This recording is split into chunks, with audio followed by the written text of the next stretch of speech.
Hamas के हमले पर शहबाज शरीफ का भी बयान आया है। इससे आपको पाकिस्तान का स्टैंड भी पता चलेगा। पूर्व प्राइम मिनिस्टर हैं शहबाज शरीफ। इजराइल के अवैध कब्जे के लिए यह हमला सही है। यह भाषा आप देखिए, शहबाज शरीफ लिख रहे हैं कि इजराइल के अवैध कब्जे के लिए यह हमला सही है। शांति, न्याय और समृद्धि के लिए यह हमला जरूरी है। 5000 रॉकेट से जो हमला किया गया, फिलिस्तीन को उसके हक से रोकेंगे तो यही होगा, ये कह रहे हैं शहबाज शरीफ। दुनिया समझे, शांति के लिए यह हमला जरूरी है। यह नई परिभाषा शहबाज शरीफ ही लिख सकते हैं या पाकिस्तान का कोई नेता ही इसको एक्सप्लेन कर सकता है कि शांति के लिए यह हमला कैसे जरूरी है।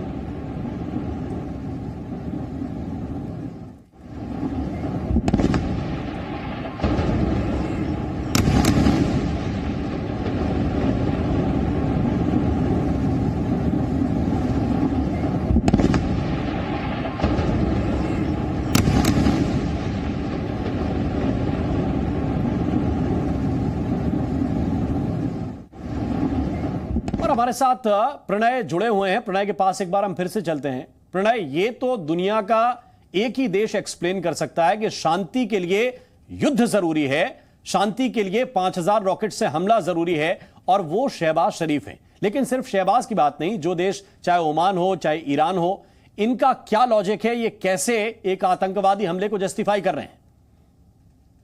दरअसल आप देखें राम, इस तरीके के जो तर्क हैं पाकिस्तान जम्मू कश्मीर को लेकर भी देता रहा है, और वो कई बार ये कहता रहा है कि दरअसल भारत और पाकिस्तान के बीच में दोस्ती या कहा जाए संबंध सामान्य तभी हो सकते हैं जबकि जम्मू कश्मीर का मुद्दा जो है वो सुलझ जाए।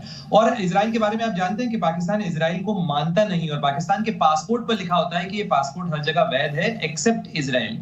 तो इजराइल के साथ पाकिस्तान का कुछ जो समीकरण है वो इस तरीके का है, और यही वजह है कि पाकिस्तान के पूर्व प्रधानमंत्री शहबाज शरीफ इस तरीके की बेतुकी टिप्पणियां दे रहे हैं। लेकिन ये असली मसला, असली सवाल इस चीज का है कि एक नॉन स्टेट एक्टर और एक स्टेट एक्टर के बीच का मसला है। इजराइल एक स्टेट है जो यूनाइटेड नेशंस का सदस्य है, दुनिया का जो विश्व बिरादरी का एक सदस्य है, और हमास एक आतंकी संगठन है।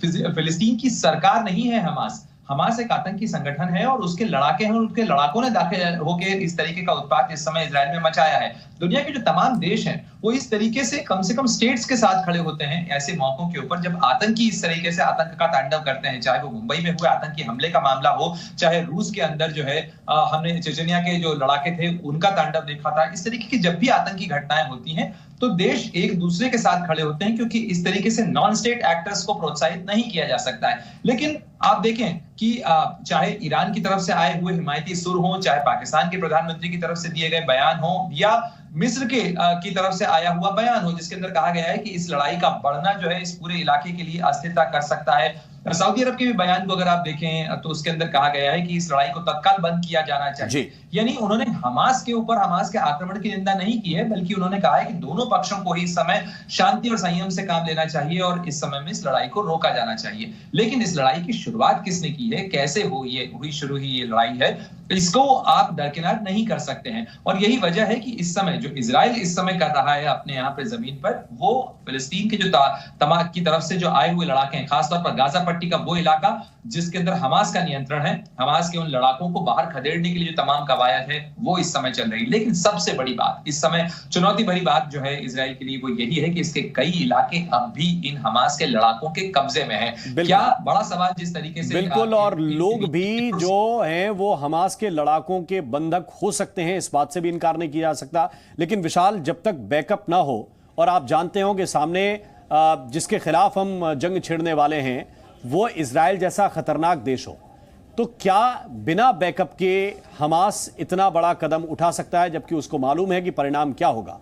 देखिए राम, बिल्कुल आपने सही सवाल उठाया, क्योंकि बहुत सारे जो सिक्योरिटी एक्सपर्ट हैं वो इस बात पर भी जोर दे रहे हैं कि हमास को बैकअप जरूर किसी ना किसी का रहा है। हालांकि किसका बैकअप रहा है इस पर आधिकारिक तौर पर अभी और जानकारी का इंतजार करना होगा। लेकिन हमास ने जिस तरह से हमला किया इजराइल के ऊपर, क्योंकि सुबह 6:30 बजे इसकी शुरुआत हुई, 5000 से ज्यादा रॉकेट दागे, इसके अलावा जमीन पर भी उतरकर जो हमास के आतंकी थे उन्होंने घुसपैठ की और लोगों पर गोलीबारी की, लोगों को मारा, और साथ ही हमने देखा कैसे कुछ लोगों को किडनैप किडनैप भी किया गया इजराइल में। तो यह दिखाता है कि एक वेल प्लान्ड तरीके से हमास के आतंकियों ने इजराइल पर हमला किया है और इन सब के बीच इजराइल के जो नागरिकों की मौत की संख्या है वो लगातार बढ़ती जा रही है। और दूसरी तरफ क्योंकि इजराइल के जो मैं अभी पोस्ट पढ़ रहा था, जो वहां की वायुसेना है, उनका यह कहना है कि वो लगातार गाजा पट्टी में तमाम जो आतंकी ठिकाने हैं उनको पिन पॉइंट टारगेट करके हमला कर रहे हैं ताकि आतंकियों का सफाया किया जा सके। लेकिन अभी भी दो सबसे महत्वपूर्ण जो चुनौती इजराइल के सामने है वो यही है कि जो उनके नागरिक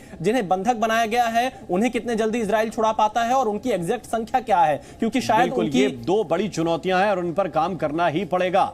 और इन सब के बीच बड़ी खबर यह है कि गाजा पर इजराइल ने ताबड़तोड़ हमले किए हैं। हमले में गाजा की कई इमारतें ध्वस्त हो गई हैं। गाजा में इजराइल ने एयर स्ट्राइक की है और एक के बाद बम बरसाए हैं, जिसका जिक्र विशाल भी इस वक्त कर रहे थे। गाजा में इजराइल ने एयर स्ट्राइक की है और उसी से जुड़ी हुई नई तस्वीरें इस वक्त हम आपको दिखा रहे हैं। किस तरह से धमाके किए हैं, किस तरह से बिल्डिंग्स को निशाना बनाया गया है, कई इमारतें ध्वस्त हुई। जरा देखिए तस्वीर।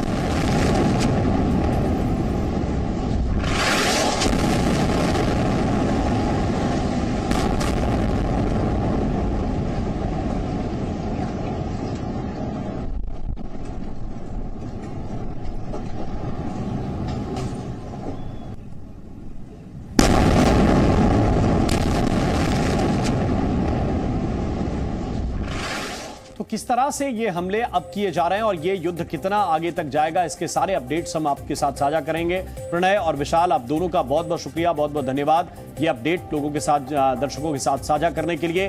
बढ़ते हैं आगे। वैसे इजराइल की अगर हम बात करें तो हथियारों की तकनीक के मामले में कई विकसित देशों से ये देश आगे है। यहां तक कि इजराइल की खुफिया एजेंसी भी दुनिया में सबसे अव्वल मानी जाती है, सबसे बेहतरीन। इसके बावजूद हमास ने इतने बड़े पैमाने पर इजराइल पर आतंकी हमला कर दिया, और वो भी जमीन, आकाश और समंदर से। हमास आखिर क्या चीज है? क्या वो कोई देश है? क्या वो कोई संगठन है? आपको इस वक्त हमास का इतिहास भी हम बताते हैं। तो हमास का पूरा नाम सबसे पहले आप जानिए। हमास का पूरा नाम है हरकत अल मकावमा अल इस्लामिया। हमास एक आतंकवादी संगठन है जिसकी स्थापना 80 के दशक में हुई थी। इसका गठन शेख अहमद यासीन ने किया था।